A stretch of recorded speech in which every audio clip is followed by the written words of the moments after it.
I was going to tell them we'll. Hi, everyone, and thank you so much for joining us for another live broadcast of the Priestess View. I'm Goddess Rhonda, and of course, we have with us, as always, our beautiful Goddess Star. Hi, everyone. And hi to everyone in the chat room as well. As always, we're really glad to see you. We're a little discombobulated. Star is discombobulated from her awesome vacation at Hex Fest, and I'm just naturally discombobulated. So, but it's okay. We're all together now. Yeah. As always, before we begin, we like to cast a circle of protection around us.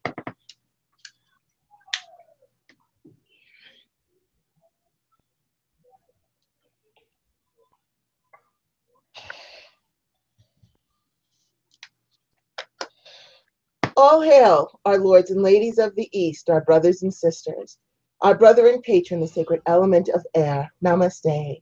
Divine honor, love, joy, peace, and respect to thee, my lords and ladies. I charge thee, please cause a barrier of protection through all of our walls that face your direction, from corner to corner and end to end. Let peace and protection reign herein. Thank you, and so it is. So mote it be. So it is. So mote it be. My candle, for some reason, has decided to go out, and I'm relighting it. Give me one moment. No problem, Goddess.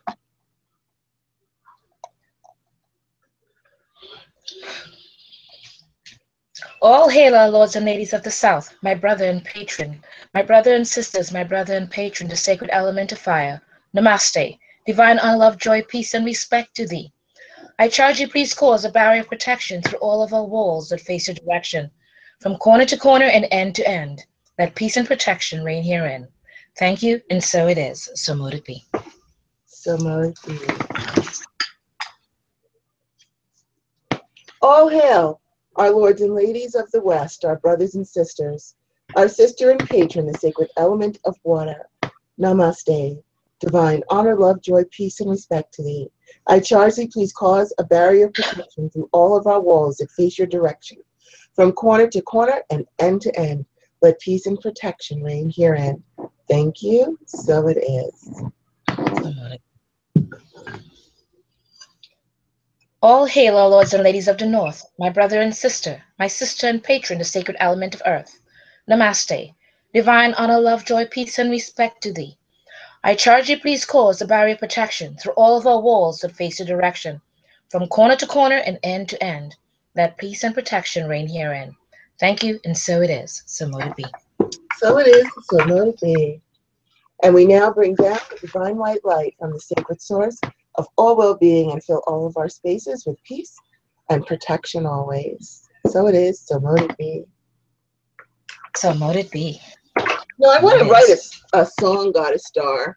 And the chorus is going to be, Yeah. so it is, so mote it be. So it is, so mote it be. I'm already planning it in my so head. great. So it is, and so mote it be. So it is, and so mote it be. I'm telling you, it's going to be a big hit to watch. We're going to be at like the top of the charts with that one. All right, everyone, welcome back. We are here tonight talking about communicating with spirits. I know I get a lot of questions about that, and I'm sure you do too, Goddess Star. How can I get in touch with my guides, or how can I become a medium, or how can I channel? I'm sure you probably get that as much as I do. Yes, I do. Absolutely. And, you know, the people who sign up with us for classes on that, we can take care of that, but there's a lot of people out there that just decide they want to try it without really doing a lot of investigation and protection techniques and things like that. So we thought we would do a show on it to talk about things to be aware of, give you some tricks to help you if this is what you're trying to do, communicate with spirits or communicate with your guides, communicate with people in the spirit realm. And you know, a lot of the people in the spirit realms are good spirits. They do have something good to share. They can give you advice. They can help show you the way to do things. But then there are also those that are tricksters that are not so safe. So can we communicate with spirits safely through Ouija boards? What other modalities are there to communicate with them? And what about channeling? Is it safe to allow spirits to come into your body to speak with others? So we're going to start off with the Ouija board and its history. So I'm going to let you get started off with that, Goddess Star. Absolutely. Before the Ouija boards were given that name, they were known as talking boards and witch boards and used by modern mediums since the mid 1800s. Modern because I couldn't find earlier versions of the board, although I am sure they existed. There was one that I remember, that I couldn't remember it now, but there was one that I remembered from before. I think in China, the Qin Dynasty, 1100. I think it's BCE. I'm not sure, but around that time they had something similar. They used a kind of a board, a table rather. But anyways, in the year 1848, something unusual happened in Hyattsville, New York. Two sisters, Kate and Margaret Fox, contacted the spirit of the dead peddler, became instant celebrities, and sparked a nationwide obsession that spread all across the United States and Europe. It was the birth of the modern spiritualism. I will put that link in the chat room for you guys. But it has like way cool histories with pictures of old devices and things that they used to use. And a quick aside, it was the year Neptune entered Pisces, which caused a rise in spiritualism. Neptune is once again in Pisces after 150 years, which is why so many people are finding their abilities amped up and feel more of a need to help others. I'm sure a lot of us are doing that right now. Although mediums have been around since time began, they were given this name during this time in the 1800s because they were intermediaries between dimensions, and there was a big rise in mediums throughout the world. Finally, the one that most resembles the one we use today was created and used by mediums and spiritualists. It was first called a witch board and a talking board. It was advertised as a device that anyone could use to speak to spirits even without psychic abilities. So it, of course, sold like hotcakes. It even outsold the Monopoly. So what do you have about it, Goddess Rhonda? I was just saying hello in the chat room. Okay, so yes, it sold like hotcakes. And then we've got, in 1890, three men got together and decided to turn it into a toy and had the foresight to take out a patent for it, which shut down the other manufacturers of similar devices. They called it the Ouija board, which according to them was ancient Egyptian for good luck, and charged $1.50 for it, which was a pretty penny back then. Now think about how much $1.50 was in 1890. Back then, you could get meat for probably half of a penny or something. $1.50 was a lot of money back in 1890. It was a huge sum of money. So imagine how much they were changing it. And I have to wonder, why in the world would someone take a device used by mediums and spiritualists and turn it into a toy for children? This tells me that the people at good old Hasbro really did not take this seriously at all. They just thought it was a fun and games kind of a thing, not realizing the seriousness of the Ouija board or the witch boards. I actually like witch board better than Ouija board, but that's just my personal opinion. I think it sums it up a little bit better, especially since so many people have had bad luck dealing with them. But anyway, to give them to children, children are extremely susceptible to spirits because they are unhampered by adult issues. So they're more in touch with their psychic abilities. When you're a kid, you don't have all this stuff, this mind chatter going on in your head. So I don't understand why they would hand over a spirit board to a child or to untrained people, especially telling them to use it as a game. And I feel that that was dangerous to do so. Perhaps they saw it in as an item with a huge commercial potential for profit, which is what I really think. And I don't think they really cared about what happened to anybody else, and that they were putting children at risk for greed, basically. But I'm also a huge conspiracy theorist, so I don't know how much that means. But anyway, how do you feel about, first of all, what do you prefer? Do you think it would have made a difference, Goddess Star, if they had left the name as a spirit board or a witch board, as opposed to the Ouija board, where no one knows what Ouija means? Ask anybody, what is the Ouija board? What does it mean? Most people are not going to know what that means. But if you Right. left it termed as a witch board or a spirit board, it would kind of let you know up front what this is for. So what do you think about them even changing the name of it?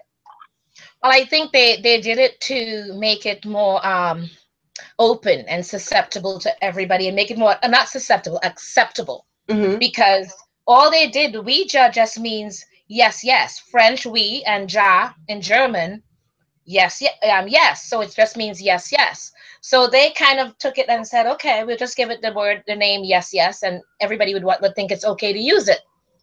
Also, I don't think they believed anything about, it being a portal, where people can contact different things. So Right. if they didn't have any belief in it, they really thought, well, why not just change the name rather than witchboard or spirit board, where people would have to think about it and go, oh, I don't know. Right, right. So it had to be made more acceptable for them to make their money. It's just a way of wording things for, marketing. And that's exactly what they did.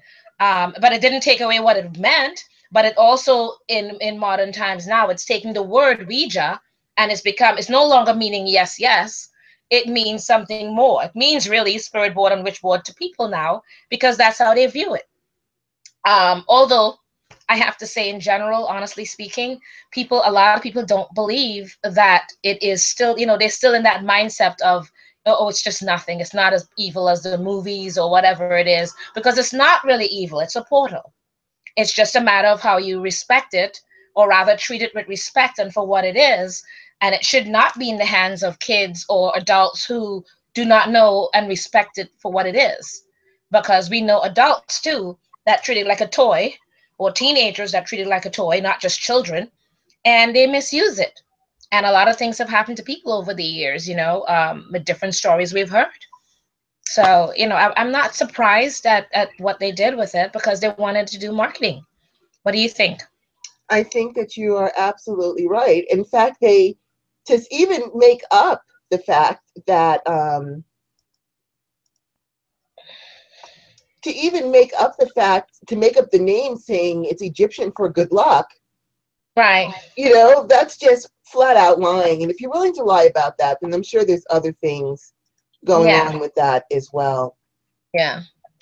But how do you feel about Ouija boards in general, about using them? And also for our chat room, we would also love to know how you guys feel about them and who in the chat room has used them. Yeah, I would love to know that.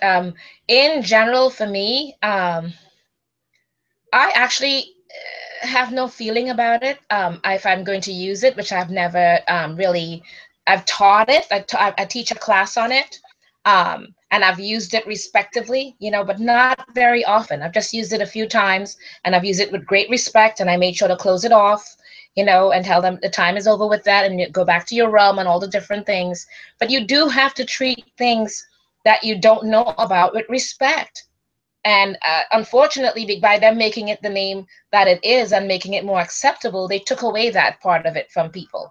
So it didn't give them the right to say what it is that they should be doing. And, there are other kinds of boards out there, that are called different things, like the psychic board and the mystic eye and things like that.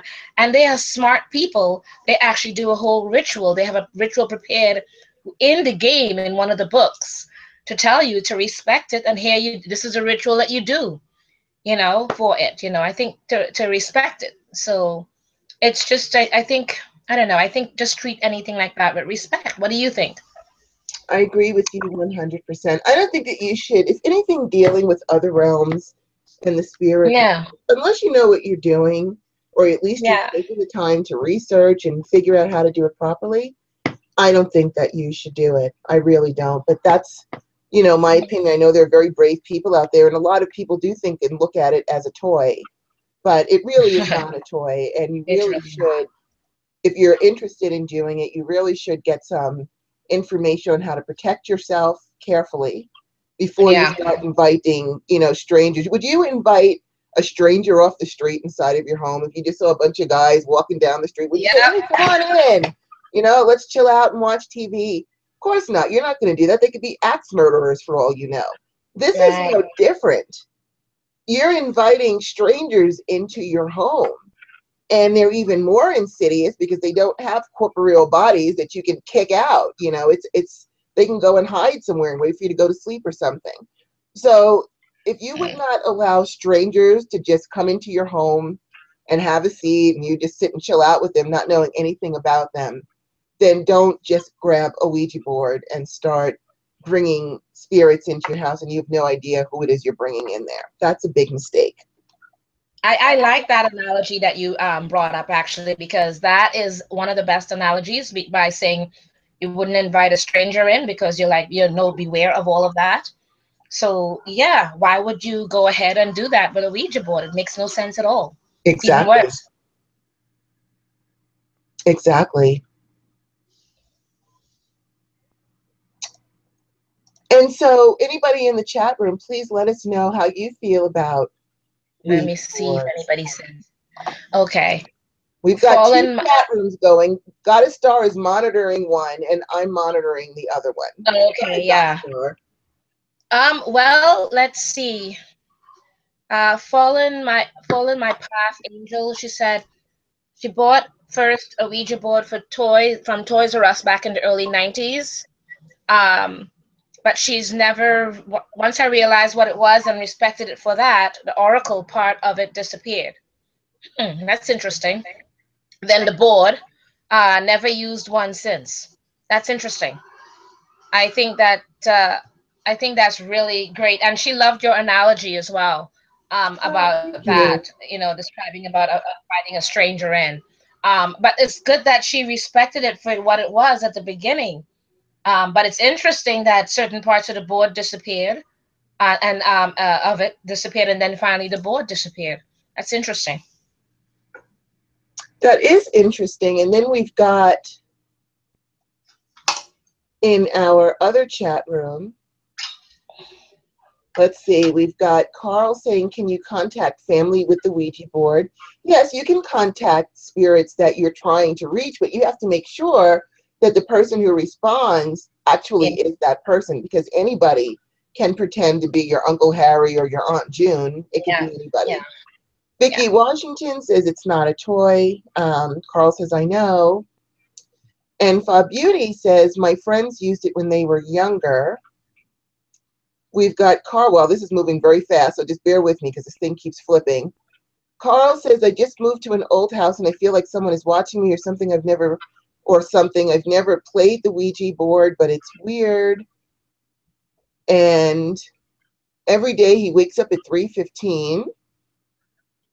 Okay, so we'll have to look at that 3:15. You know, at 3 o'clock in the morning, most people think of midnight as the witching hour, but actually it's 3 o'clock in the morning when the veil is the thinnest and spirits come through. So you could just have somebody knocking on your spiritual door there to say hello at 3:15 every morning. I don't know if you wake up and you feel like someone is trying to talk to you, or if you're just snapping awake at 3:15 in the morning, because that can also just become a habit. But you'd have to like sort of wake up and kind of feel the environment to see if you feel like someone is around you, to start to try to make a determination as to what's going on with that. I like that you mentioned that, yes, they can use it to come speak with their dead relatives or ancestors. But again, I like what you said, that honestly speaking, unfortunately, a lot of spirits lie or mislead you, and they will say whatever it is they have to say to make you feel comfortable. So since you're not sure who's coming in, there are other methods that are better to use, and that's not the wisest way to go. So yeah, just reiterating that or backing what Goddess Rhonda said. Yes, and and I know that a lot of you might think, well, you're very smart, you're very savvy, you could probably tell if someone is lying to you or whatever, but don't forget, when a spirit enters your home, they can look around your house and sum you up just like this. They know all about you by how you decorate, by what you've got going on the TV set, by the pictures you've got hanging. They know exactly what to say to gain your confidence, because they can look around and they know everything about you, but you can't see them or know anything about them. So don't be seduced because they know so much about you. They know so much about you because they're standing there and they're looking. They can read your journal. They can look and see what you've got going on in the kitchen, what you like to eat, everything. They can see what's happening in your home and sum you up just like that. And you don't have, they have, that's an unfair advantage that they have over you. So don't be seduced because they know things that they couldn't possibly know. They know because they can just see what's going on. Or they might have been observing you before that. You know, just because they're in the spirit world doesn't mean they're not stalkers. And so you have to be very careful with that. It's easy to be seduced by them. Yeah. All right. What have we got next, Goddess Star? Okay, let's see. I think what we kind of did was we said we were going to go down. Let's see. All right. So we've gotten all the stories and everything from everyone in the chat. From Goddess Rhonda, have you ever had a problem using one yourself? No, I was one of those ones that was a kid that knew jack about it. And I don't even remember if I bought my first one or someone gave it to me. I actually have 3 of them in my closet, but I don't use them anymore. But I used to use it as a child. But in my childish ignorance, I wasn't sure, was someone actually answering me or was I answering myself? Because, you know, my parents said, well, you're just moving it yourself, you know. It's just you moving it to get the answer that you want to hear. And because I knew nothing about witchcraft or psychics or anything way back when I'm, you know, 7 or 8 years old, what do I know about anything? I thought maybe that was what I was doing, that I was answering myself. And, you know, you can use a Ouija board to get in touch with just your higher self, to get the answers from your inner self. If you can't pull them through, you can use that to get answers from your higher self. So maybe that's what I was doing. I actually can't say for sure, but I do know that I had a client who was using one as a teenager, and her guardians caught it and took it away from her before she could shut the board down, before she could shut the portal. Wow. And she said it wreaked a lot of havoc. And actually 2 of her friends tried to commit suicide that night. So that's another thing that's really important. If you're going to open up that portal, please close it before you put the board away. You know, you're leaving the door. You don't want to leave the door open. We're going to go back to that analogy. Do you go to bed at night with your door wide open and the alarm off? No. You close the door, you lock the door, you turn on the alarm, and then you settle in to your bed. Yeah. There's no difference with the Ouija board. Close the portal. Any kind of tool that you're using to access another world or to access spirits, please close the portal before you go to bed so that they're not having a party while you're sleeping. That's really important. Yeah. Actually, you said some really interesting things, and I have to say, the analogies that you come up with are great, because one of the things that I like about learning all of these things, it's very logical. So everything that you would logically do in the real world, think about what you're doing with the spirit world, you know, with a Ouija board. So why would you not do those things that Goddess Rhonda is saying, you know, about inviting the strangers into your home, and also before you go to bed at night, locking up the things or whatever it is. So you would do the same thing with that spirit board. And as you mentioned that, I remembered actually in the chat room, Goddess Iana said that one of her husband's ex used the Ouija board and ended up with something attached to her that they still cannot get rid of. Wow. And I saw that, and I thought of a student of mine when we first started teaching about the Ouija board and respecting it and all the different things, because so many people were using it without respect that we had to have a class on it. And she went into a whole situation about her and her friends doing it in her apartment. And to this day, she still has something attached to her. She's tried many mediums of different types, and wherever she's moved to, she still has something attached to her. So whatever it is you guys are doing, you have to realize that, and lots of things, or it's just like having a stalker. You know, you can have a stalker spirit and they will stay with you because you were silly enough and not respectful enough to deal with it in a responsible manner. So you have to think of it in a logical manner. You can create a stalker. You can. And they will stick to your ass, and they're not corporeal, so you can't see them, but you know they're there. You sense they're there. So you have to think about things and respect it. You do. You really do. The last thing you need is a spirit stalker, especially one that thinks they're in love with you and ruins all your relationships. Yeah. And it can happen. All right. So let's talk about some ways to use a Ouija board and to be safe with it. First, you really need to spiritually cleanse your space. You need to set up your sacred space. You clean up your space, set up your sacred space, put boundaries around you. If you don't know how to do that, there's great books on that. I'm pretty sure Christopher Pemzak has one. Do you know what the name of Christopher Pemzak's book is for? I'm pretty sure he has one for protection. Yes, he does. The Witch's Shield. That's it. The Witch's It's called The Shield. Witch's Shield. You might want to look into that book before you start experimenting. And I say Christopher Pemzak because he is really a thorough author. He leaves like no stones unturned. He's not going to give you half-assed information that's going to leave you out there confused and not knowing what to do. Once you read one of his books, you'll be well informed. So I would endorse that book just because he wrote it. And I know the quality of his work and how much research he puts into it. He's a research artist. He really is. He is a true research artist. And I'm sure he has many different modalities in there. And you can find one that will work with you. That, you know, so it's not just, you don't have to just look up something online and find one. He'll have a lot. And I know that he'll also be responsible in teaching you. You don't just go online and find a quickie thing that says, yes, I just surround myself with white light and okay, I'm good. And then you're going to do what you want to do. It's unfortunately, it's not that simple. So please look into that first, get a good book on it. Check out Christopher Pemzak's book. That will help you. Call the corners if you know how to do that. Call on your protective deities, your ancestors, angels or guides that you are already using to surround you and protect you from all angles. I call upon my royal army to surround me, above me, below me, in front of me, behind me, to the right of me, to the left of me.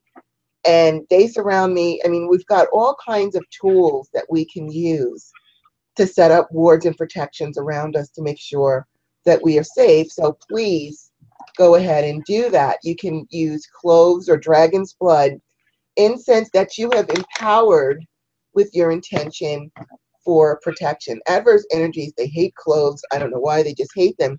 But notice the key that I said was empowered. That is the key word. Please don't just burn some cloves and think it knows what to do. Cloves, sage, dragon's blood, they are for many, many, many things. You know, cloves is for wealth. It represents Jupiter, so it's wealth, it's expansion, it's exorcism, it's protection. There's a lot that it does. So this dragon's blood also brings us wealth and protection. It brings us the vitality of Mars, the vitality of fire. So everything has more than one purpose. If you just light it, it's not going to know what to do. So it'll just be like, okay, and you might as well you're just burning smoke. You're not doing anything. Please empower whatever it is you're burning. Oh, and you don't have to be all fancy about it. Just say, hey, I need you to protect me. Set up some boundaries here. Talk to it and tell it exactly what you mean before you start doing this. Don't just assume that the sage knows what to do. Sage is for another million things that you can do with it. It's important to be specific with your intention so that the element of air, which is incense, knows exactly what it is that you want. Please be clear and specific. What have you got, Goddess Star? Well, one of the things, oh, wait, hold on, sorry. I go back down to my notes that I wrote here. One of the things that I always tell people is, and I kind of reiterating on what Goddess Rhonda said. Can you hear me? Yes. Okay, good. Kind of reiterating what Goddess Rhonda said, bringing in the big guns. You know how a lot of witches or Wiccans love to call the watchtowers? This is the time to bring them in. Those are the big guys. And then, like I said, they're not elemental quarters. It's like a castle, like a castle square. So they're guarding each tower. So bring in the big guns, call in your angels, dragons, whatever it is. Bring them in there and now you use that watchtower that a lot of them use inappropriately. This is when you use them. Just had to let them know that part. Be clear that you are only contacting the most holy and divine. Be clear about who you're calling on, and maybe have some questions and facts before you even as to what it is you're calling. Like, say, for instance, if you're calling grandma, maybe grandma had certain things that only you and grandma knew. So ask some of those things, but be very clear. And make sure it's only to have your highest and best good as their intentions. Call the corners and your protective calling of anything, like I just mentioned, the watchtowers. When done, thank those who have helped you and tell them to return to their realms with your gratitude. Do please say thank you. Place an athame or sharp object over the center of the board and say, "This board is now an exit only. None can enter. They can only leave. So it is. So also mote it be." Whatever feels right to you. Say it very firmly, very fervently. That's You are right. commanding. You are commanding, and you are saying whatever it is. Because I've had a situation with one of the classes we were teaching where there was a young man taking the class with us, and he was like, "No, no, no, I speak with them all the time at my Ouija board." And he was literally being dragged. We saw him, his body being pulled, and he's saying, "No, no, no, I'm in control. I'm fine." And we're like, "You are not in control." We each had to grab him by the arm and pull him back. And I had to keep saying firmly, "You need to leave. Let him go." I had to keep saying it loudly and firmly until you literally saw him let go like this. But yet he kept saying he's in control. I love it, the arrogance of man. But anyways, no, it's just that, I stood there watching him, trying to control it, and he's saying he's controlling it. I'm like, please. Anyways, release the circle and cleanse the space with a smudge or other cleansing modality. It just, be aware the same way you are when you're doing ritual. Be Yes. careful, be aware, say thank you, be polite. Manners are a big deal for them. Be polite. Okay? Yeah, all right. Let's see what else we've got here. Well, let me just, okay, All right. I just wanted to add two more things to that. One, I loved what you said about calling in the big guns, because first of all, you should know by now that I am a big analogy person. I'm very into analogies. So when you think about it, if you're walking down a dark street by yourself, then you're going to be more susceptible to muggers and rapists and murderers because they see you're just walking by yourself. And so you're kind of vulnerable. But if you're walking and you've got a whole bunch of big buff dudes around you, they're going to leave you alone. Well, this is the same way of calling in the big guns. What you're saying to the spirit world is, guess what, dudes? I have a posse and they will kick your ass if you try and do anything to me. So it's the same way by calling in those big guns, as Goddess Star suggested. You can really, proactively protect yourself from spirits who are going to look at that and say, you know what, I'm just going to go ahead and go to somebody else's Ouija board because I don't feel like getting my ass kicked today. So you've got that going by calling in the big guns. And also, by making your Ouija board an exit only, you can talk to spirits. They can talk to you from their realm. They don't have to come into your house. You can talk to me from whatever realm you're in, just where you are. That's just fine. You don't need to come into Long distance it. talking. We don't, Long distance talking. We are there not you going to go. There have you a go. front and So center. you can talk to me from whatever realm you're from that realm. You don't need to come up onto my realm. We can talk just like on the phone. You don't need to be in my personal space. We can make it work that way. So these are things that can help you with those things. All right, so our next thing is One quick second. One more thing I wanted to add, just to let you absolutely. guys know. Goddess Rhonda just reminded me of something else. When she's calling in on all her big guns, she knows them. She knows who will protect her back on what side and everything, That's because right. she's learned how to communicate with them and get to know them. You have to do the same thing. Do not call on these things, these beings, just like that. Like, say, for instance, dragons, unless you know them. They will be there for you, but get to know them.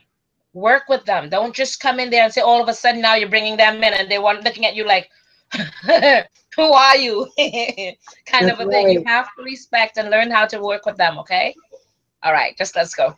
That's okay. I'm looking at the other chat room and Fob Beauty's making fun of me about my pencil. I just have this thing with my hands, and I like to write, so I use a pencil or a pen, so you'll see me playing with those things. So it's true. That's who I am. And also we've got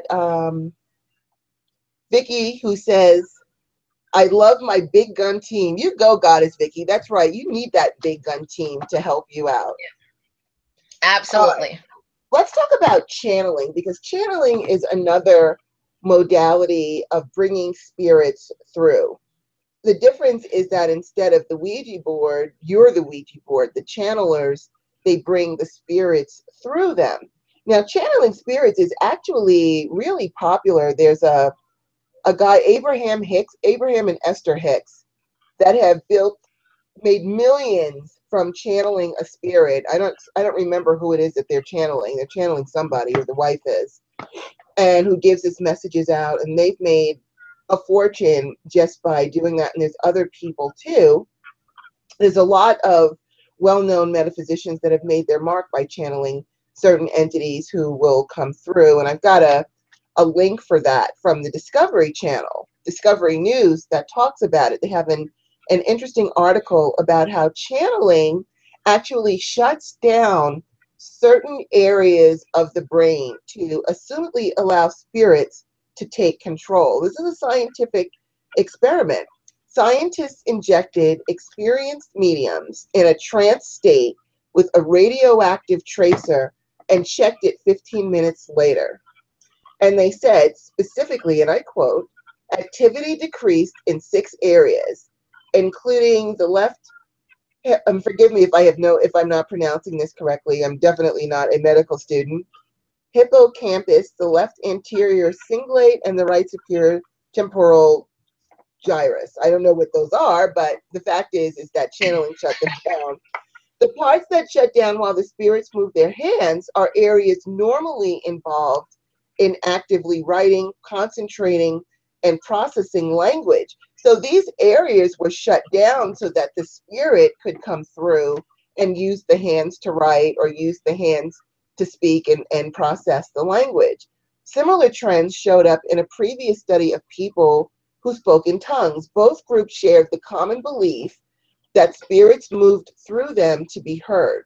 Of course, the scientists did not validate that this happened due to actual spirit possession, but they did not discount it either, because, you know, science, they have to base everything on fact and what they can see. They don't really go into the realm of possibility. Everything has to be proven in order for them to do it. But at least they didn't say that it's not true. They just sort of were neutral on the topic. Okay. So what is channeling? Channeling. Best explanation we got is from www.channeling.net. I placed that in the chat room for you guys. And channeling is the reception of thought from the spirit world for the purpose of communicating with spirits, non-corporeal entities, spirits of the deceased, or nature spirits, and angels. The person receiving and passing on the information is called medium or psychic reader. Some mediums go into a full trance, thus allowing the spirit to take full control over their body, permitting the spirit to speak through the medium directly. Other mediums use a meditative state to connect to spirit. Some of these use automatic writing, which is the process where the hand appears to move by itself to scribble words. How do you feel about being taken over by a spirit? Well, you know, anyone in the chat room, I'd love to hear how you guys feel about that. If you do channel, and how does it feel to be taken over by a spirit? I don't know about you, Goddess Rhonda. Has that ever happened with you? yes, I took several channeling classes when I moved to New Mexico, and I have to be honest with you. I'm sorry, I seem to be setting a fire here on my desk. So let me just take care of that really quick. There we go. Okay then. So anyway, I took some channeling classes because I had considered doing it. And I went as far as going to the last class with it to become an advanced channeler. But I have to tell you, I didn't like spirits taking over my body. I felt like I was shoved into a corner of my head, and I didn't have control. And I'm a huge, gotta start with tell you, I'm a huge control freak, and so is she. We both are. But so not having control like that, I did not. I was very, very uncomfortable and decided that if a spirit needs to talk to me, they can talk to me outside of me. You know, there's other ways, but they're not getting inside the temple. That's just, I was very uncomfortable. Now, some people are very comfortable with that, you know, and it was the woman who did it, Betsy Morgan. She's really well known as a channeler, and she teaches very responsibly, setting up your space and things like that. And she channels people. I just did not like that. I did not like not knowing who was coming in. You know, you just sort of let somebody come in. I didn't like it. I was very uncomfortable with it. And so I decided that channeling was not for me. I would just rather you talk to me outside of me as opposed to getting inside of me. How do you feel about that? Oh, girl, I have an answer for that as to why you felt uncomfortable, because it actually was said to me. I was in a situation where I was being taught about the channeling, and as the spirit entered me, I did feel uncomfortable. I am, and I know I'm a control freak, which is what you are. I am. And I admit it. I have an issue with things like that. And when literally speaking, when it occurred, the voice that came through was not mine, and it says control freak, and it left. It called me a control freak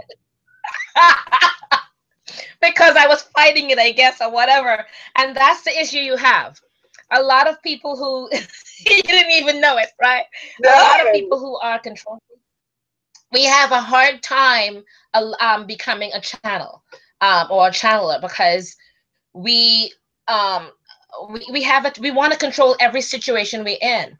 It's the reason why you would find that we're the designated driver, or the whatever it is. In whatever situation, we have to be in control of our facilities. And when we're not, we're uncomfortable. People who are good with that are people who are not so much as control freaks as they're great at allowing input. We're not. And so we will find that very uncomfortable. And as a matter of fact, we will force the spirit out. We will. It's just because we're like, okay, no, I have to control this situation. We try to do that. So this one literally said, and not my voice, control freak, and left. So I'm okay with that. I'm okay with being that control freak and designated driver. Yeah. So that's perfect. You know, I'm always the one that at seances and everything that is designated to watch and observe and make sure things are under control. So I'm the one that pulls back. Same as with the Ouija board class. I was the one that was pulling back, because I like to be the one that observes and control the situation. Right. So that's your reasoning why. I just had to let you know that one. Well, thank you. No, well, that explains it, because, you know, I've said it before. I'll say it again. I'm a control freak.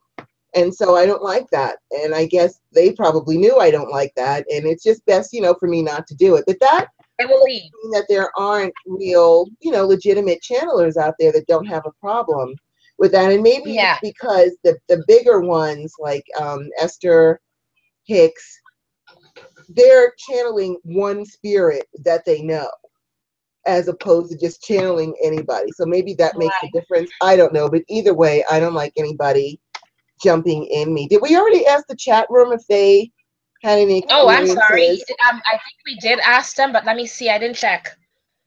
Oh, right. Okay. Goddess, fallen empath Angel said she's like us, control freak, so she's not very good as a channeler either. And it's you know, like I said, anyone that's a control freak like that, but we will very much be the observer. So anyways, so some mediums appear to hear voices which others cannot hear. It is not clear whether this is a physical phenomenon or a form of telepathy. Goddess Rhonda, do you ever hear voices outside of yourself? And what messages have they given you? Yes, actually, I have several experiences with that. One, I think I had told this story on another show. I used to have on one of my altars, I have this bowl, and it's a bowl, it's filled with earth, lots of earth on it, and I burn a candle in the center, and I would burn incense sticks around it, so it would engage all of the elements at once. And I like the incense sticks because they're made of bamboo and they represent the fulfillment of wishes. So I had the brilliant idea that I would let the incense sticks, after the incense burned down, stay on the outer rim of the bowl to continue to fulfill my wishes for me, because that's what bamboo is for, and those are the sticks that are used. And so I have this bowl, it's filled with earth, and keep in mind the earth is wet because I pour water on it to make for the element of water. And I have my sticks and I have a candle on top of it. I did this for years, never had a problem. And I had, done my ritual wherever it was I was doing. And then I went into the living room to go and watch television, and I fell asleep on my couch. And so as I'm sleeping, my brother Richard, who passed away, I believe I think it was in 96 that he transitioned. And as I'm sleeping, all of a sudden my brother appeared, and he said, I thought he said dire, like something is dire, and then poof, he was gone. And so that snapped me awake, and I'm like, what's dire? What's dire? What's going on?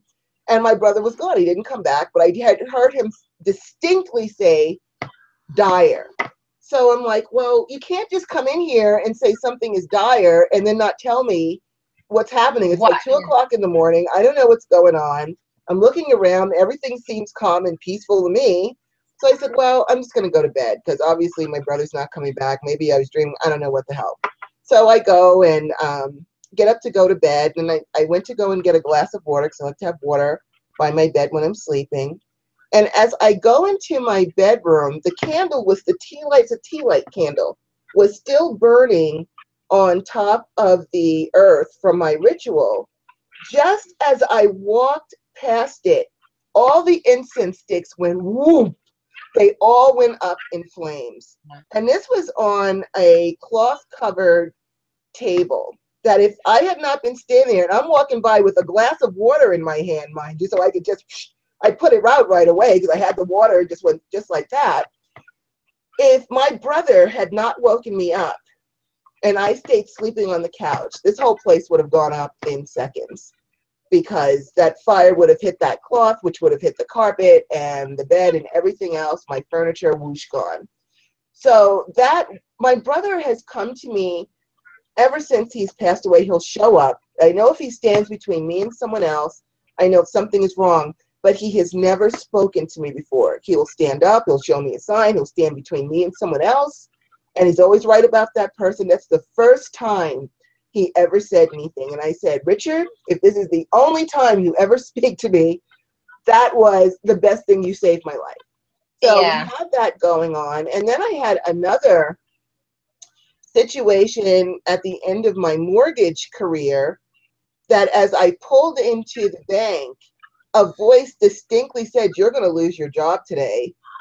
And I'm like, what are you talking about? I'm a well-liked person here. What's going on? I walk in and there's HR. The company was selling to, and I think it's in Massachusetts, somewhere on the East Coast. They sold the company and they would cut all their corporate stuff, all their admin stuff was done in Boston or wherever it was. And we were all pretty much given our walking papers. So I had that, although I would have appreciated knowing that like 2 weeks before, so I could have looked for something else instead of right before it happened. And then the third thing that I think is probably the most important thing that happened to me in my life is I couldn't understand why I pile so much stuff on myself to do. It's like my plate is so full, I'm overwhelmed. I can never get all of it done, and I'm constantly adding to it and having my back against the wall with deadline and pressure. No matter what I do, I can't just stop it. And I said, why do I do this? Why do I always have to have my back against the wall, doing all these things, having to feel like I have to do everything, knowing I can't take on everything, but I try? And a voice very clearly said to me, it's because you're an adrenaline junkie. And it's like, what? What are you talking about? And that's how I found out that I'm an adrenaline addict. When I say an adrenaline addict, I don't mean someone who jumps out of helicopters just for fun. An adrenaline addict is someone who has been under a prolonged state of stress so that the body is in survival mode for a long time, pumping adrenaline out. You know, adrenaline is our fight or flight. And so I went through a really, really prolonged, stressful time. You know, in a 6-month period, I lost my husband, lost my career, had a 20-pound tumor removed. It was a lot. And I didn't have anyone to help me through any of that. And so by the time the situation calmed down, my body was already addicted to adrenaline. It's an actual addictive chemical.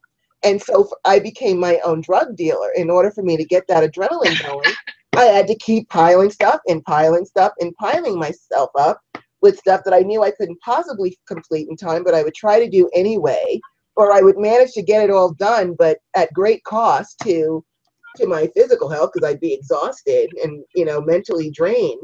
But it was so that I could keep that flow of adrenaline flowing through me. And that was very important knowledge to know, because now I'm aware of it. When I feel that adrenaline starting to flow through me, I'll do something to cut the channel, deep breathe, relax, to kind of slow it down. Because if you're an adrenaline junkie, which I believe a lot of people are, especially during these economic times as we're starting to hopefully come out of a recession, a lot of people lost their jobs and were under a lot of stress, lost their homes, so they can also become adrenaline addicts.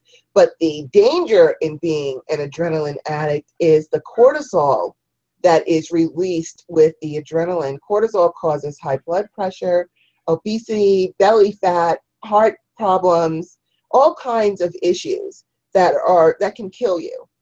And so I had to do something, but I did not know that I was literally addicted to adrenaline until somebody, and I still to this day, I have no idea who it was, told me that I was an adrenaline addict.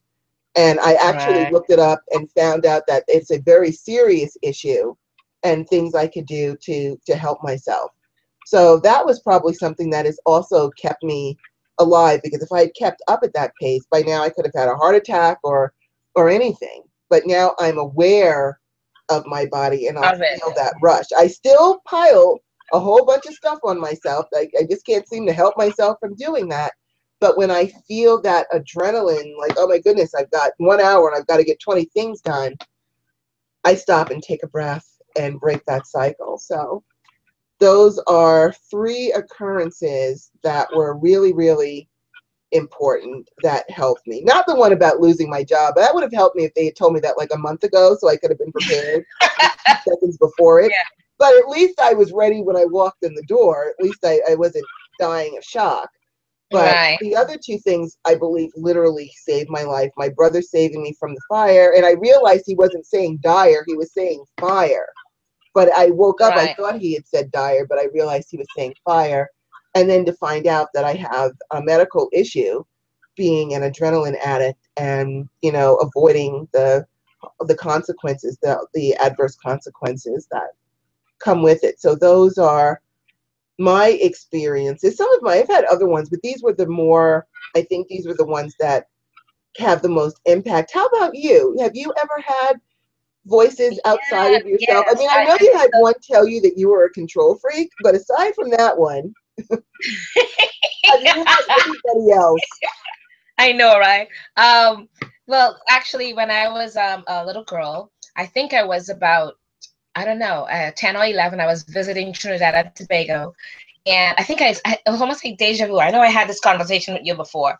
But anyway, and I was visiting my great-grandmother, and I went in the backyard, and I used to love to read books and just like read and walk and not look at where I'm going. And I walked in the backyard, and I was about to sit down. I'm just reading the book, and I'm about to cross my legs and sit down. I was halfway down. I don't even know how I did that. That's like stopping in midstream of going down like cross-legged and everything. And I heard my grandmother, my great-grandmother, come in here right now. I need to speak with you. And it sounded so urgent, you know? And I was like, okay, Grandma. And I stopped in midstream, still reading the book, and I walked back towards her. And I said, what is it? I didn't call you. I said, yes, you did. You told me to come here right now. And and then she said, no, I didn't. So I walked back out, and then as I turned and I looked, there was a snake right where I was going to go sit. I'm terrified of snakes. There was a snake right there coiled as I was about to go sit. I would have been stung or bit or Wow. whatever, you know. And I was just like, I freaked out, of course, you know, because I'm terrified of snakes. So that was one. And she to just, you know, all the time, that whole day, and she saw the snake and everything, and she said, but I did not call you, just so you know. So that's one. The other was again, we were sleeping, and it was similar to yours with a fire. Again, it was around the same time that I was there, and my I'm not sure if it was my grandmother or my great grandmother. It was like she was floating above by the bed, at the bottom of the bed head, and she woke me up. I was sleeping, and she woke me up. She said, "You need to get up." And I was like, "What do you mean? I'm sleepy. I'm still outside. I'm sleepy." And I'm trying over and go to sleep. And she literally, she by then, my that's my grandmother. She had died.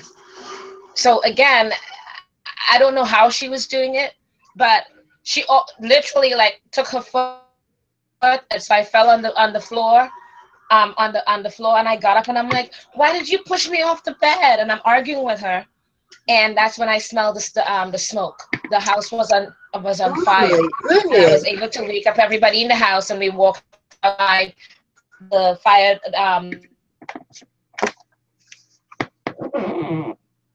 fire, and I'm the one who was up. So I think sometimes certain voices in dire, as much as your brother, in a way it was dire. It was dire that you got up to save Yes. yourself from the fire. And when you're in dire straits, I think things happen and voices tell you things. And I think they do it in a voice that you will answer to, that you will respond, Right. because they came in their voice or whatever it is. You're not going to respond. You're going to be more afraid and maybe not react. Right. Voices that I would react to and listen to, because that's my, my grandmother or my great grandmother. So Right. yeah, those, and it was both to save my life. Um, you know, so it's happened a few times with certain things. Absolutely. Cool. And what about you all in the chat room? Have you ever had a voice outside of yourself or gotten a message that maybe saved your life? We would love to hear. I'm going to go and check one chat room got a star, and why don't you check the other one while Yeah, I look I at checked. this I one? checked the chats and said anything that I know of. I didn't see anything.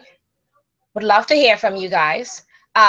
It was interesting, as you said, not just a voice. It could happen in the sense of something, not a voice, but something happening that it had to have been some presence there that stopped whatever it is. Like when my husband was running after my son when he was a baby in the carriage was rolling down the area to the curb where the cars are, and he was running to try to catch it. And he said he swore he saw his father's hand put his hand in front of the baby carriage and stopped. It stopped midstream going down, just like Wow. that. And he was able to grab it in time. He said he was like, I don't know how it stopped just like that, but I thought I saw my dad's hand. So things happen, when they know it's not your time, you know.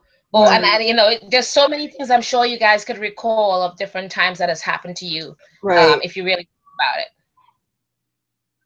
Well, I'm looking at this other one, the other chat room. We've got Jay Christine, who says yes, plenty, with people talking to her, but it's too much to write. And Fa Beauty says the same thing. It's too much to write. But also Fa Beauty says it's about who you channel and who you get to know and how you get to know them, which is true also. So now let's go back. We're just switching around here. All right. So what other ways, Hello, and you just actually kind of answered this question, what other ways can spirits talk to you? all right. As you just said, it can be a feeling, like you could have this really strong urge that you can't figure out where it's coming from. They can talk to you through emotions. There's a lot of different ways that they can talk to you or get a message to you. So You know, you can use crystal balls. I love my crystal ball. I just love my crystal Yeah. ball. I really do. I feel, I don't know, maybe I just like the quartz crystal, the way it makes me feel. But also, I just see so much in it. It's like watching TV in a ball. I just love my crystal ball. So you can use crystal balls. There are other safe ways that you can talk to spirits and get answers from them. I would love to know. We're putting a lot of pressure on you, chat room, our chat room gods and goddesses today, because we want to engage you too with this. If you want to talk to us about if you've ever been contacted by a spirit or how they communicated with you, whether in word or thought or a feeling, or maybe you got a message through a television show. It could be anything. I was Right. actually watching, and you know what? I'm so glad I said that, and I'll tell you why. I was watching, what was it? Oh man, Lost Girl. I have Netflix and I was trying to figure out what I wanted to watch. And I usually do marathons of the originals because I just love Klaus. He's a real bad boy vampire. Anyway, I digress about that. But getting back into the other thing, I just had this urge to watch Lost Girl. In the specific episode, it was like, you have to watch this. And I was like, okay, I'll watch it.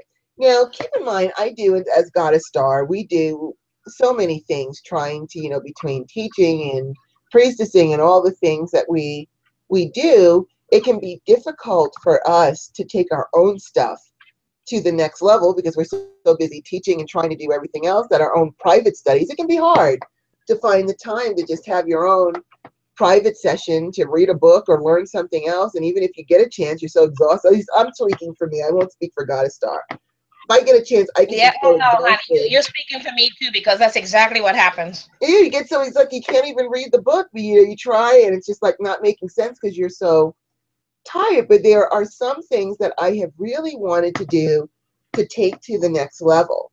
And I realized that I also, because I'm afraid of going to that level, I have no problem with talking about my fears because it's really going to take me to a really big level, and I'm afraid of not being able to control it. Yes, Rhonda the control freak again is talking about control. And so I felt this urge to watch this Lost Girl episode. So I'm watching it and watching. I was enjoying it. I love Lost Girl.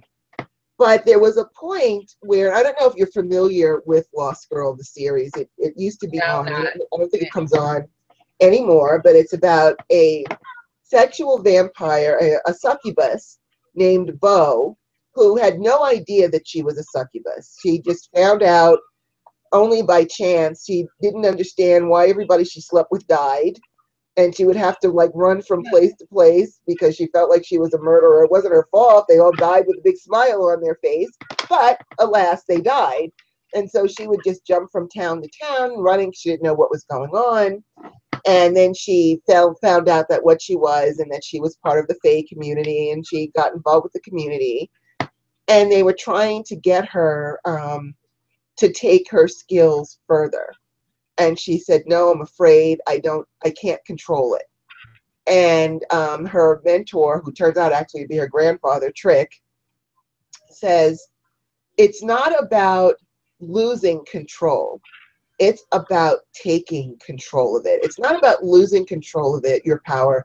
It's about taking control of your power. Those were just the words I needed to hear about taking control. I can take control. I love taking control. So I was like, hey, that's a whole different perspective to look at it. That one little sentence that I sat there and watched the show for an hour really Right. helped me to move myself forward. I just needed to hear that one little sentence. So you can get messages from movies, you can get messages from books. I think you've mentioned, Goddess Star, that you've gotten messages from movies, right? Absolutely, absolutely. That's another good way. And it's so funny. I was thinking that because I'm a movie junkie. I've got over 3,000 movies or more right here behind me and everything. And so I'm constantly watching movies, and I get to me messages that the next day I might be going to a class that I'm teaching, and I know all of a sudden it hits exactly the topic I'm teaching, and I will come in with it, and it works.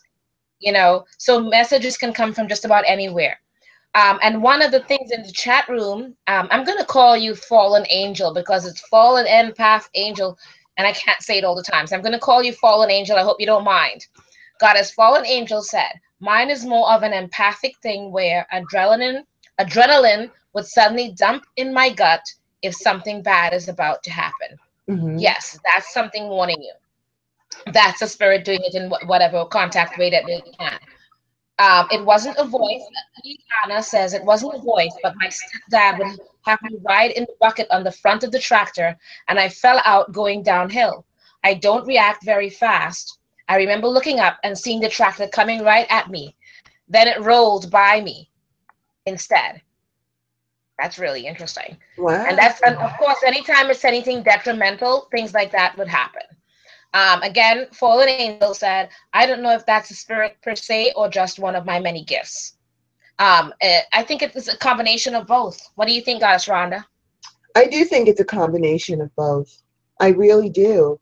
You know, the fact that you got to see that, that's part of your abilities, but I do think that also someone was protecting you. There's a lot in that. That's really a very powerful thing that happened to you. And I'm glad that you got that you came out of that okay. Yeah. And then we've got in our other chat room, we've got, have you seen Grimm? Okay, wait, who asked me if I've seen Grimm? I have to move up because this chat room scrolls and I'm trying to keep up with it. Someone wanted to know if we saw Grimm and then it disappeared. So just bear with me for a moment. Let me scroll up a little bit more. Okay, we already saw I Love My Big Gun Team. See what Fallen Angel says. Just bear with me for just a moment. Oh, wait, here we go. We've got Christine, Christine saying, yes, my son at 5 was driving out of my parents' driveway for a real person saved him from going into the road. I'm not sure if you're saying that your 5-year-old was driving.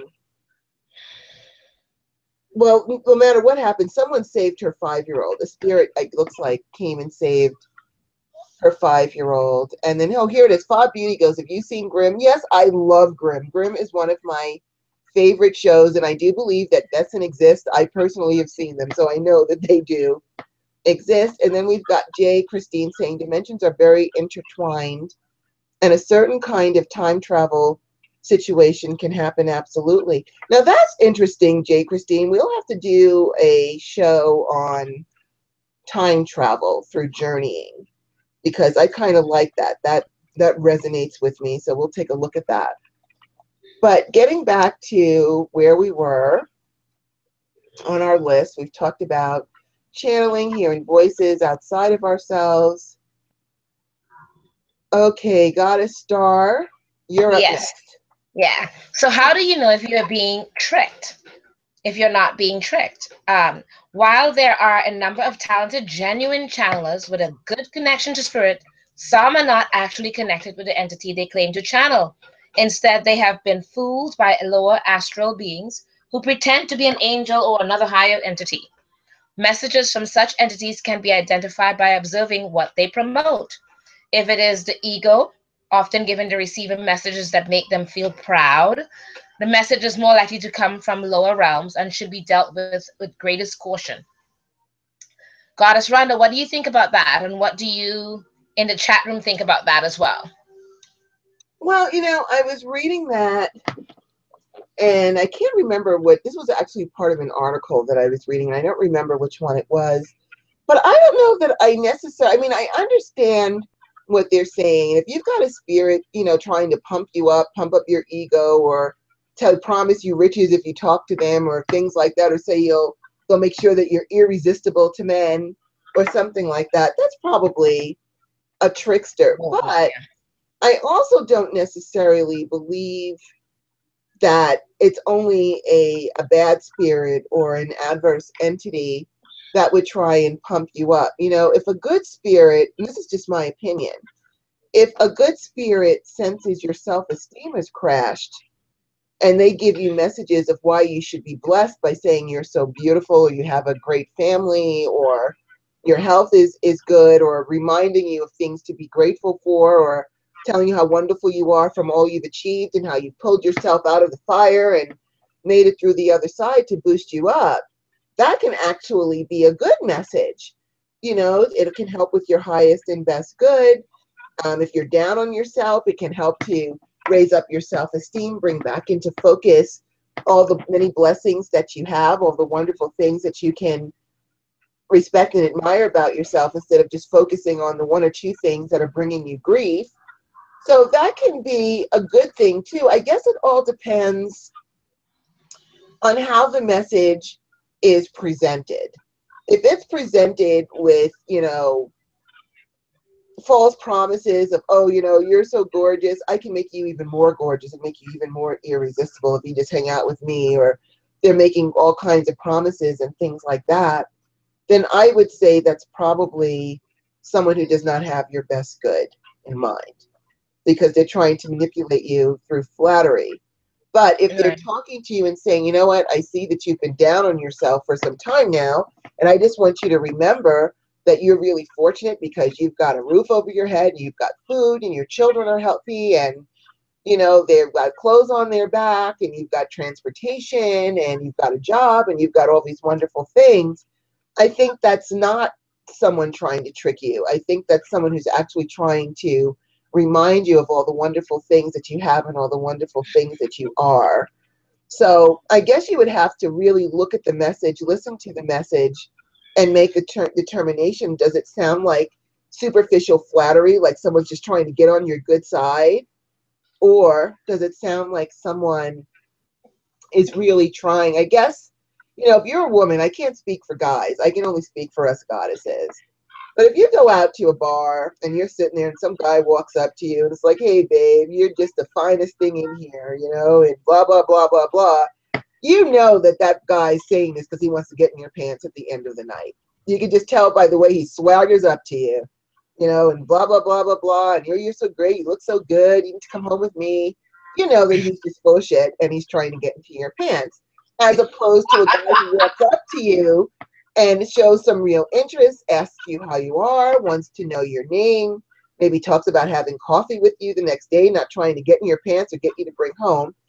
We have our own radar system that lets us know if a guy is being sincere or if he's full of crap.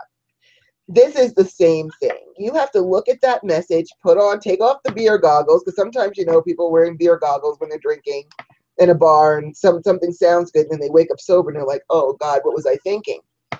Pay attention to how the message is going across and let your radar tell you, is this person, is spirit full of crap? Are they just trying to get in my pants spiritually? Or is it someone who's really sincere that looks like they have a real interest in me and wants to have a relationship with me? Use that same radar that you use when you go to a club. You can use it when you are getting these messages, because I think it could go either way. What do you think, Goddess Star? Absolutely. I reiterate with all of that, and I back you with all of what you just said, because it's very logical, and it's also very great analogies that you're coming up with, because you're making it very front and center what we deal with on a daily basis. Right. It was so funny as I was reading that. I've seen channelers where you are listening to them and everything, and I genuinely do not believe they're doing any channeling at all, and Right. they just fudging their way through the whole thing and trying to make you believe and convince you that they are really is the genuine spirit channeling through them. And I'm just sitting there going, are you kidding me? I'm saying this to myself. I'm not saying it out loud. Right. But I'm sitting there going, okay, can we just stop? Can we just not do this? You know, I would prefer that you just say you're not right now, it's not happening, than for you to fudge your way through and pretend that it's happening when it's not. Because some of them like to, you know, unlike us who are very much the control freaks and are like, no, you're not happening inside of me. It's, you know, kind of a thing. There are, I know, there are a lot of them that love to be the center of attention and love to say, oh, I'm a channeler. They all love to come into me and all of that. And they would fudge their way through something where you just get a gut feeling. There's nothing there but them, and they're fudging their way through this.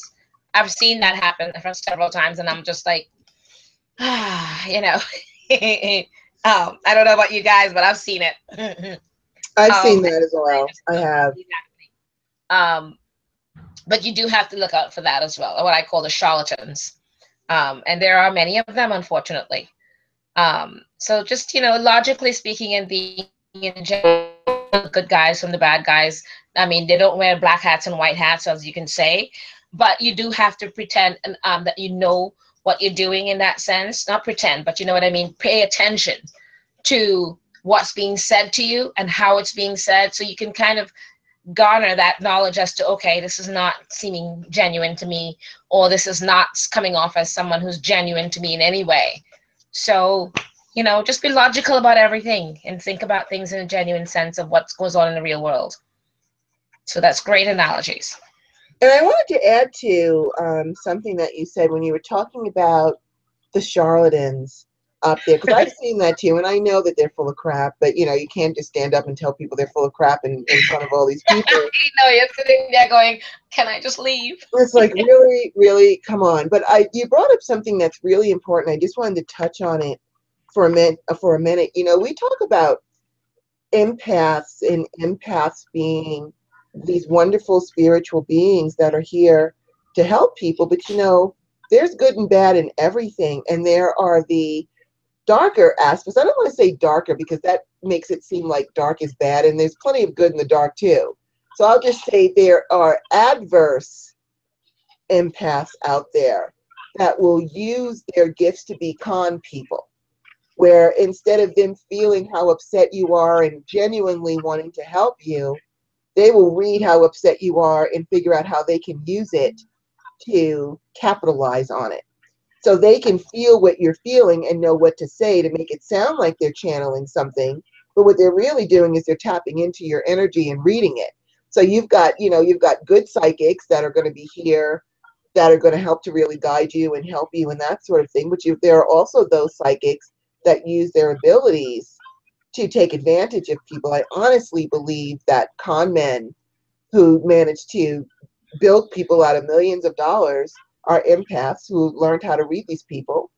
Or the salesman, used car salesman, they can read you just like a psychic can, and they use it against you. So you have to be careful with people like that, because there are people out there in our community who will use their gifts to try to capitalize on it. And then you brought up something else about people who just like to be the center of attention. You're a trained hypnotherapist like I am. Godestar and I are both also hypnotherapists. And in my school, they taught us the difference between what they pretty much put people in two categories: physicals and emotionals. Now, when you see on television or the shows where you see the stage hypnotists getting someone up there and they're quacking like a duck or acting like a chicken and blah, blah, blah. Okay, that's not the way hypnosis works. However, the physicals, as they're called, love to be the center of attention. So they will let their barriers down enough to allow someone to make them quack like a duck so that they can have the attention. And the hypnotist who's standing up there can recognize them just like that. And they'll say, okay, you, and you come up on the stage, because they've already read that person and know that they're going to be allowed to turn them into a chicken or turn them into whatever it is that they are going to do. Whereas the other people, someone like me and Godestar would be like, no, I'm not going to turn into a chicken or quack like a duck or anything like that. And they could say anything, they could, whatever, no matter what induction they use, it's not going to work on us because we're not going for it. But if you like to be the center of attention, then you can allow yourself to be led, because now you have an excuse to get up there and be the center of attention. It's not really you, it was the hypnotist that made you do that. No, you wanted to get up there and be the center of attention. And so I wanted to bring that up, because people have asked, well, how come if you're still in control when you're being hypnotized, people get turned into ducks and things like that? It's because they want to.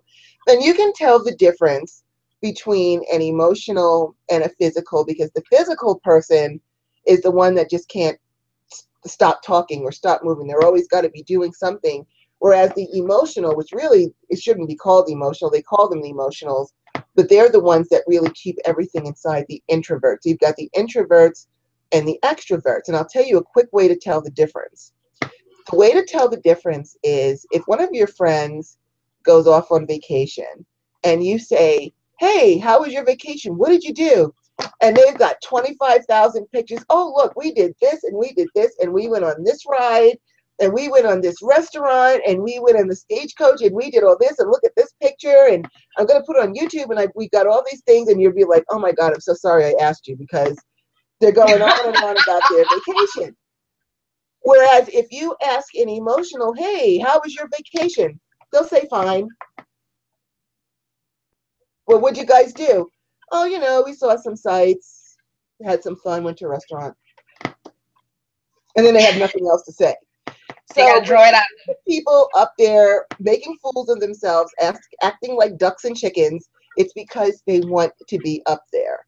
They love being the center of attention. And there are people out there like that want to be the center of attention and will say anything to be the center of attention. So you really even have to be careful if someone is channeling for you, to make sure that they're actually channeling for you and not just reading you and telling you what you want to hear, so that they can capitalize on it. Because, you know, we've got good and bad in our community. So we have to be careful with that. All right, we're starting to do a countdown, so I guess we better move it along. So where were we? Okay, so we're now at, we talked about being tricked in the messages of ego. Did you already tell us what you felt about that, Goddess Star? I think you did, but I'm not sure. I want to make sure. Yeah, I did. I think you're up with this also.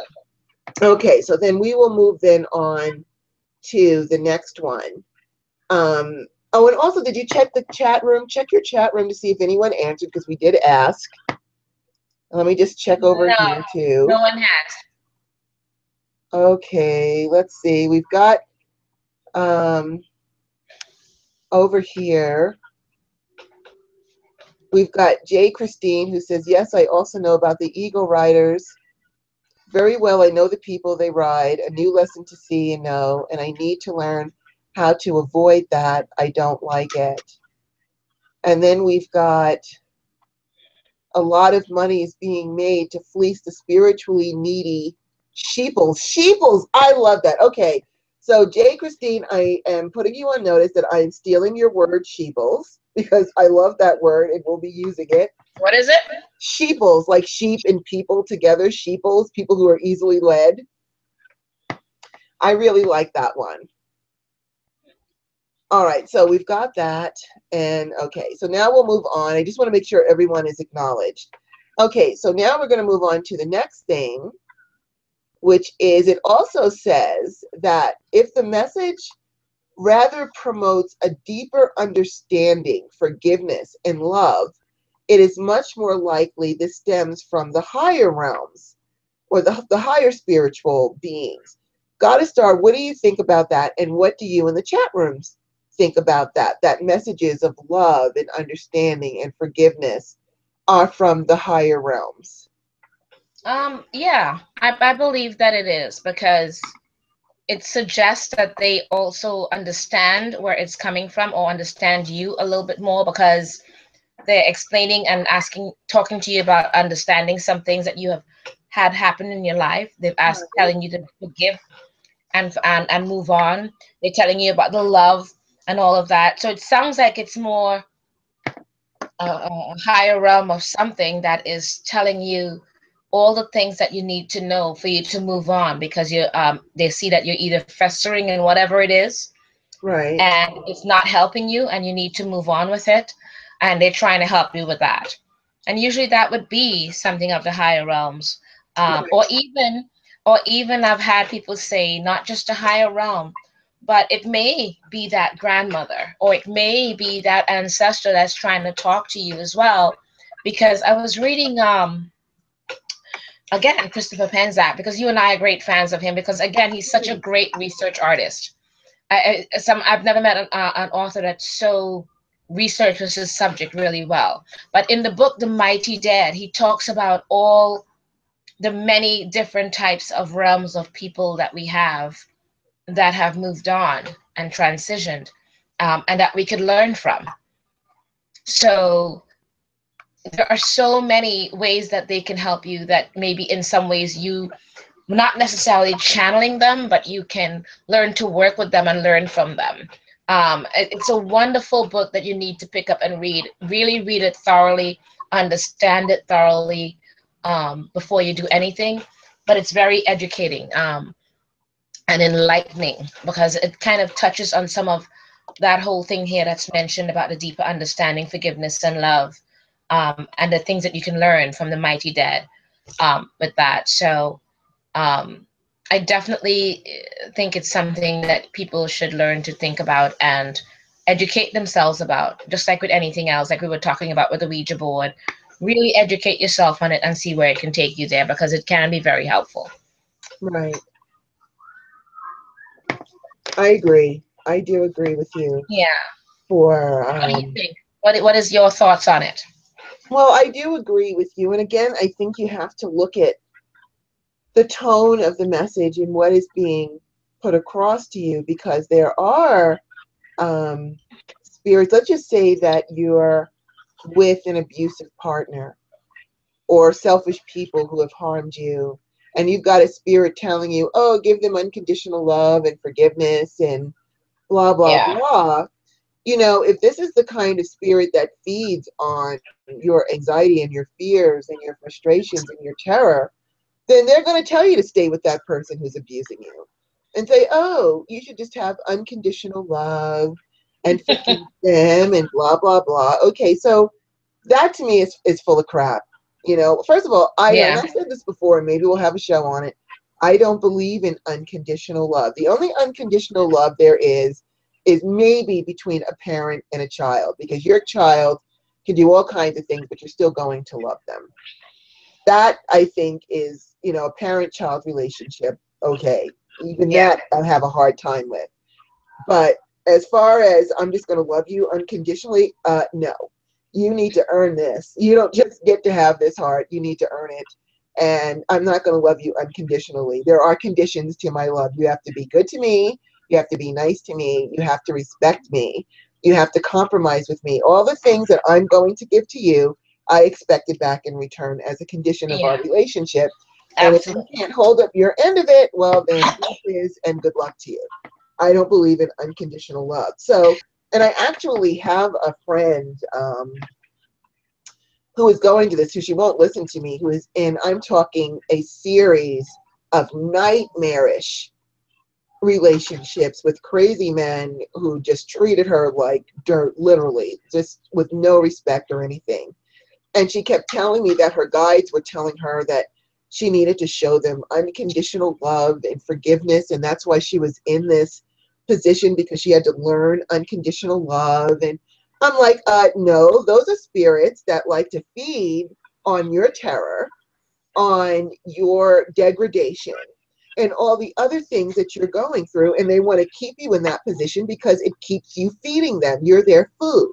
And if you move on to something else, you're going to starve them. So I don't believe that there are valid, good spirits that are going to tell you to stay in an abusive relationship so that you can learn unconditional love. I think that's bullshit. That's my opinion. Who knows? Maybe that's true. Maybe they are trying to teach her that, oh, it's okay to get your ass kicked and love the person, forgive them, and sign up for another round. I don't believe that.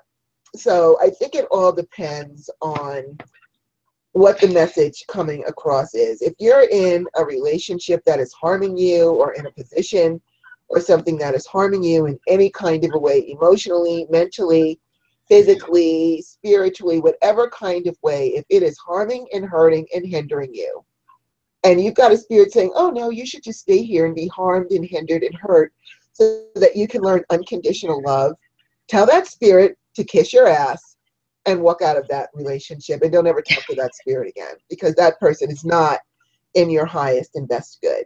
So I think you just have to kind of look at the message and see what it is that they're trying to tell you or get you to do.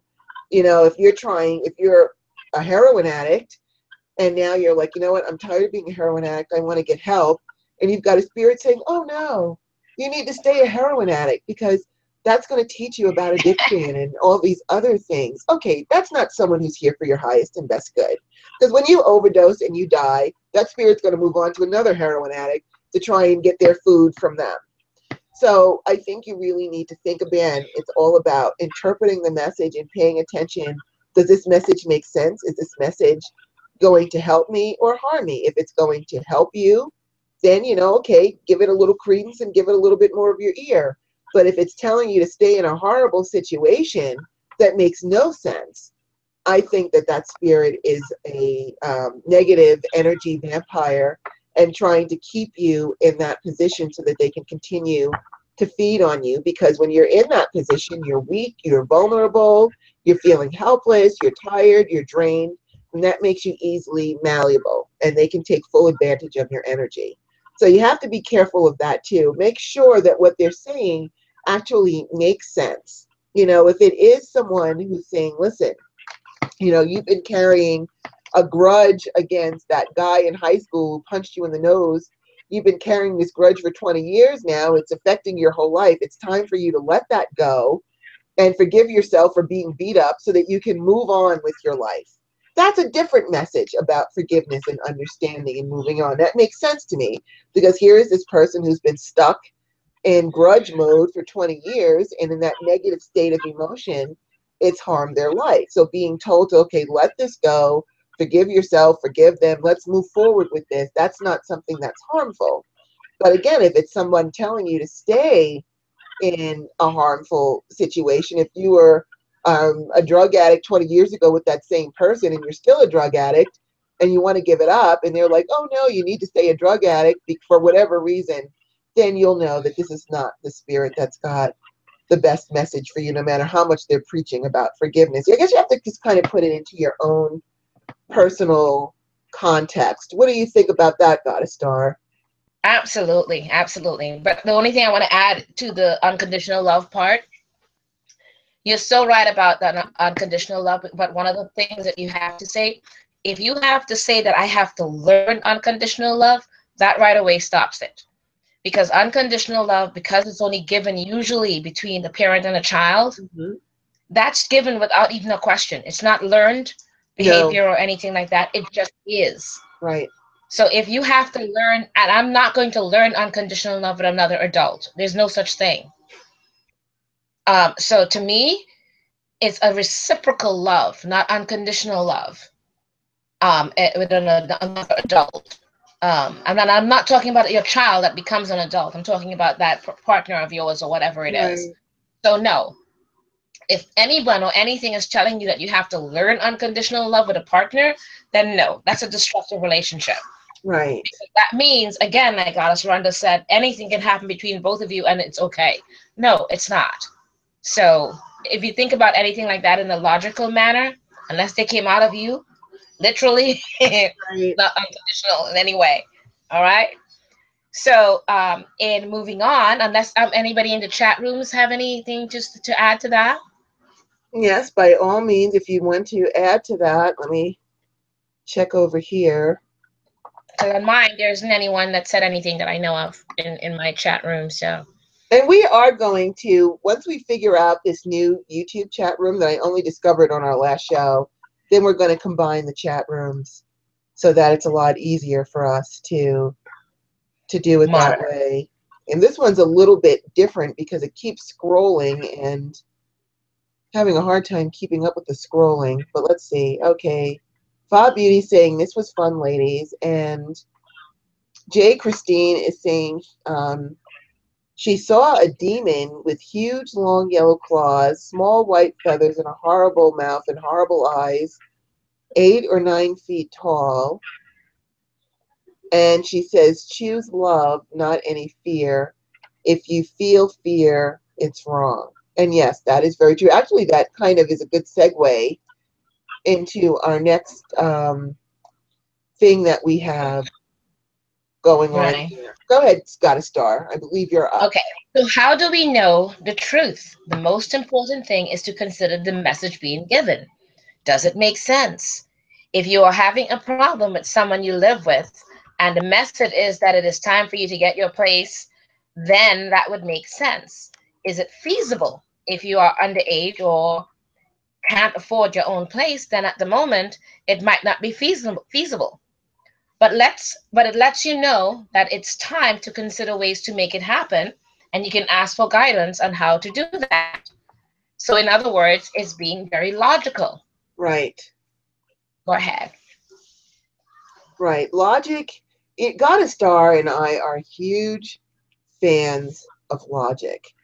And so if it sounds logical, if it makes sense, then you know that you're talking to someone, or at least you have a better sense that you're speaking to someone who does have your best intentions at heart.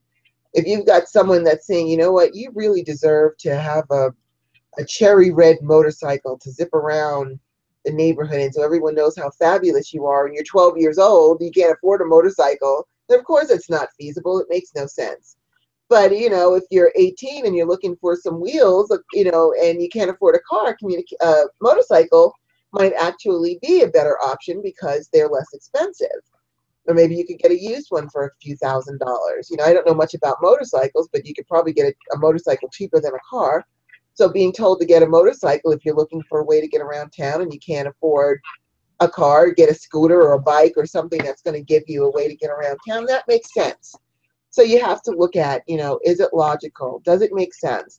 Is it in alignment with what you're trying to achieve for yourself? Or did it give you really good ideas on what you should be achieving or how to really navigate that path that you're going on or you're trying to get to the end of? So again, you have to really use your sensibilities. You can't be seduced just by flattery. Again, we're going to go back to the bar analogy. Be careful of how they're putting it. Are they trying to seduce you, or are they really trying to get to know you and help you out? And then also think about, as Jay Christina just said, how did the communication feel? Did it make you feel happy? Do you feel comfortable? You know, all of us have spirits that pass through our houses and our apartments and things like that. And for the most part, they're just passing through, or you can feel that they're benevolent. You can feel that they feel good to you and it's okay.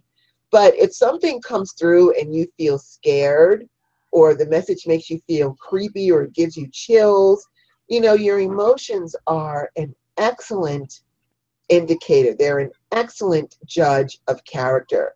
I call emotions our internal alarm system because a lot of times they go off and we don't listen to them.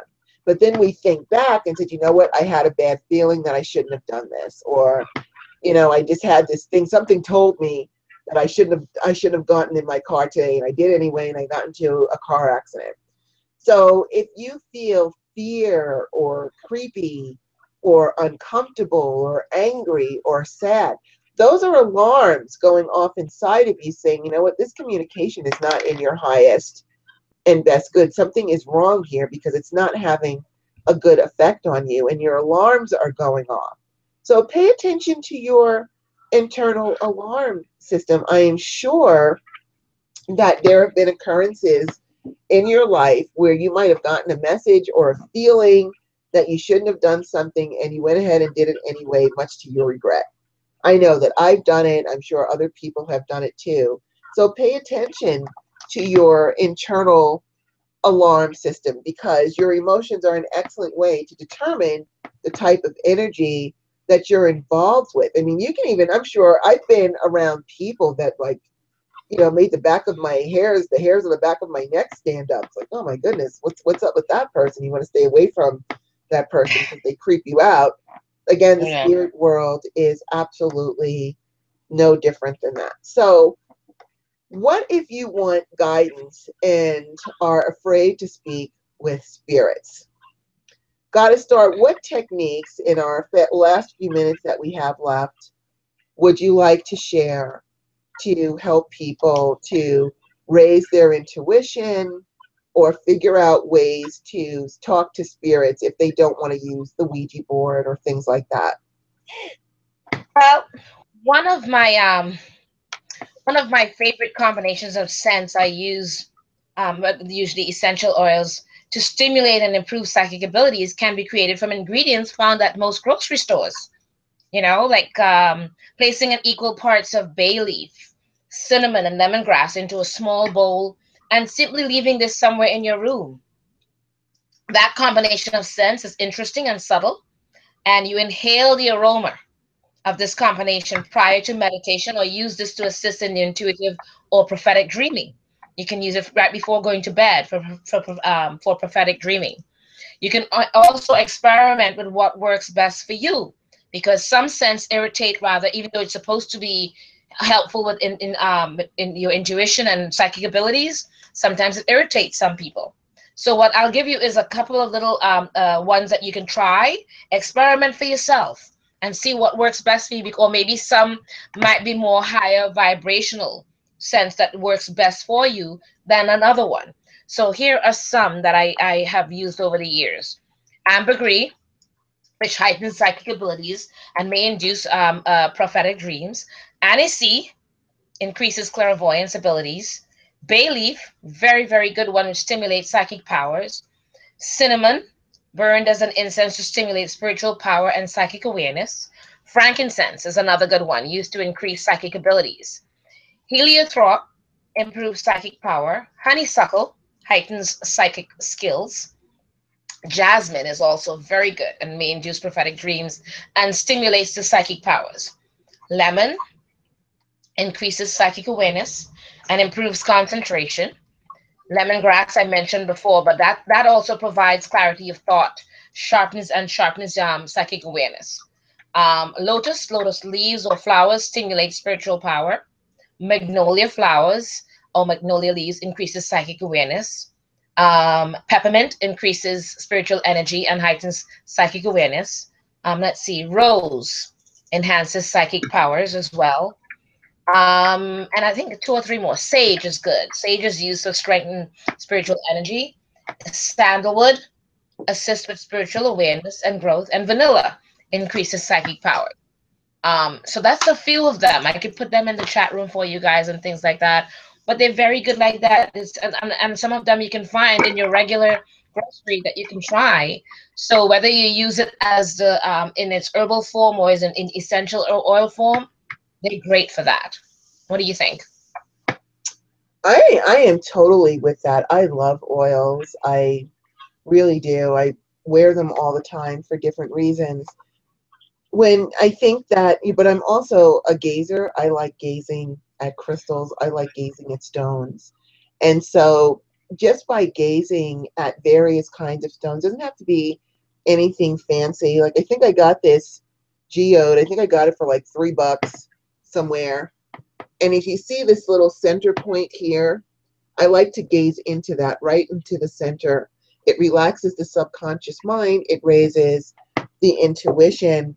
If you have pyrite, you can kind of move it in front of you back and forth and the light will sparkle and also raise up your psychic awareness. Or if you have a crystal that has occlusions in it, it's the occlusions that you're gazing at that can also help to raise your psychic abilities as well. So there's a lot of different crystals that you can use. Amethyst is really good for raising psychic abilities. It's one of the stones of Pisces, which is the Neptune realm, the Jupiter realm, and it's expanding.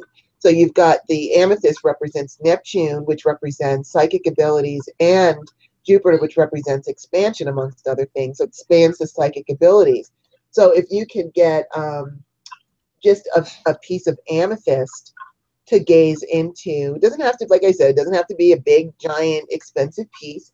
It could just be a little piece, preferably not one of the tumbled stones. If you could get one of the amethyst points to gaze, I have a giant one over there, but it's a little big for me to drag over. But you can get little pieces of them, or if you can get a clear one that has an occlusion in it, you can use that. I should have brought them out, but that's okay. We only have a few minutes left anyway. I have different types of spheres that I like to use to gaze into. Obsidian, if you have an obsidian bowl, obsidian really will raise your psychic abilities as well. It's not a lot of people use it for protection, but it will really raise up the psychic abilities. But even beyond crystal gazing, I also like flame gazing. I like to watch flames. I like to watch incense smoke. I watch as it travels and makes spirals and circles. It relaxes the mind. So I like element gazing. I like gazing into water. But I think my favorite is gazing into various kinds of stones. I just love doing that. I don't have my crystal ball over here with me. I have one of these big pink ones here that I like to gaze into. as well. So I'm a gazer. I like to do that, and I like to watch smoke. I like to watch fire, but also even using the external things to help you will not help you as much as getting in touch with your own spiritual guidance system, to get in touch with your own higher self, your own intuition. And you can do that through meditation. You know, meditation is one of the best ways to relax the mind and really get in touch with your soul, with your higher self, to get some answers. If you can't take the time to develop that spiritual relationship with yourself, then you have very little chance of building a relationship with other spirits or entities, or being able to understand what their true intentions are. It's got to start from within you. So as you're gazing at your crystals and wearing your oils and things like that, please take also the time to meditate, to relax the mind and get into that space where you're getting in touch with yourself. And you make that specific intention. I am contacting only my higher self for the answers I need. No one else is to answer me. I'm trying to get in touch with myself. Set that intention out there so you don't have any interlopers trying to come in there. You know, the same way, you have to say it like Goddess Star said, you have to say it with force, with meaning. You know, the same way when your mother said, you better not touch that, or I'm going to do this, or you better do this, or you better do that. You have to say it the same way. I'm only speaking to my higher self. No one else is to come in here and bother me. This is between me and my higher self. Go into your meditative state and get to know your own internal system. Understand what your own abilities are. You know, I like to gaze things, but I'm a seer. So, you know, not everybody is a seer. Some people are audio. Some people are claircognizant with their thoughts. You have to understand even what your own abilities are. You have to figure that out first. You have to, from the launch, you need to know exactly what your tools are before you go heading off down the road with an empty backpack. You want to strap on your backpack that has, you know what your psychic abilities are, you know what your strengths are, your weaknesses are, who your guides are. You know, if you get in touch first with the elements, and I've said this before, your own personal spirits where guides were assigned to you at birth, you can just start off, if you're a fire sign, start off with fire to gaze at or to work with to help to raise your psychic abilities. If you're a water sign, gaze into water or sit in the water and let the water relax you and bring that thing. Communicate with the water, communicate with air, communicate with those who are assigned to you at both birth first, and get in touch with your own system. And then when you're ready to really start your journey as a psychic or a metaphysician or witch or however you call yourself, you'll have a backpack full of tools that you can use and pull out at any time to help you on your journey, instead of just setting out with empty pockets and no tools and hoping you make it to the end of the road without starving to death or getting mugged. So, you know, learn who you are, understand your own psychic guidance system, understand those guides that were assigned to you at birth. Get in touch, establish a relationship with your higher self, establish a relationship with your own soul, and then work outwards. From inward, then you can work outwards with the oils and the stones and the incenses and things like that. Or you can wear the oils as you're trying to get in touch with your soul, to get into that peaceful state of mind, or gaze at a stone as you're doing that. You know, you can still use outer tools, but the important thing is that you're starting to build from the inside out, because here is where your real strength is. Don't automatically start thinking of external as being the power. You're the power, you're the battery, you're the wand. You need to understand that and raise that up before you start bringing in the other things. So that's just my personal opinion of how to those. And I wanted to quickly add, Goddess Iana said, she was asking, could it happen with running water? And you mentioned it. And I was going to tell her, yes, absolutely. Running water, or water that's just still, you can just gaze into it.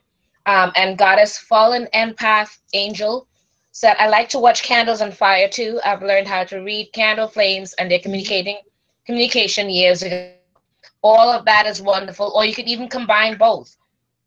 Fill a bowl of water And be it dark in a dark room, fill a bowl of water and add the candlelight or tea lights to it and let it float.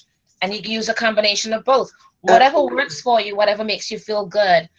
And the herbs that I mentioned before, you can actually, along with what Goddess Rhonda says, don't forget you are that first tool. Your entire body is that first tool. Your brain, everything about you is that first tool. That's right. So other external things brings in to amplify.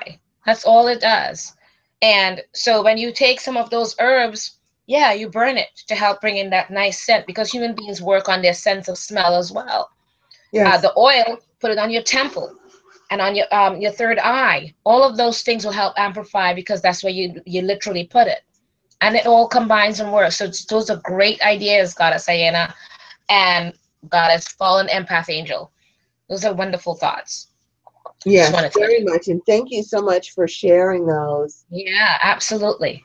And we have J. Christine saying, nice show. So glad she caught it. Thanks, ladies. Well, thank you, J. Christine. We're glad to have you, and we appreciate your feedback. We really do appreciate that and your support. And please, everyone, if you know people that would enjoy our show, please tell them about us. We would love to have as many viewers that we can empower and help and teach and learn from, because we also learn from you as well. And we do appreciate all that you do have to share with us. So we're going to go ahead and close out our circle. Hail and farewell, our lords and ladies of the elements and the directions. We thank you so much for your kind service, and return your energy back to its source with our gratitude and blessings. Blessed be. And Goddess Star and I say, merry meet. Merry meet. Merry part. And merry meet again. Thank you, everyone. We'll see you next time. Have a great week. Yes, absolutely.